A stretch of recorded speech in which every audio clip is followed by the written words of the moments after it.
Hello friends, आज आपण बनवणार आहोत मँगो शेक. मँगो शेक साठी काय काय लागतं? दूध, साखर, आंबा. आई माझी मँगो कापणार आहे कारण लहान मुलांनी चाकूला हात लावायचा नसतो. लहान मुलांनी मिक्सरला हात लावायचा नसतो. आई तो फिरून दे. म्हणून आपला मँगो शेक रेडी आहे. दाखव कसा आहे. छान आहे. या ग्लासामध्ये आपण ओतूया. ओके.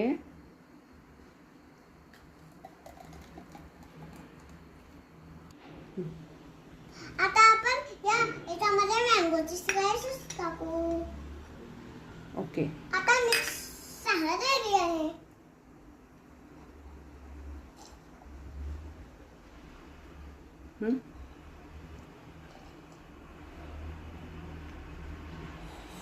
कसं झाला? Wow yummy. कसं झालं? Wow yummy.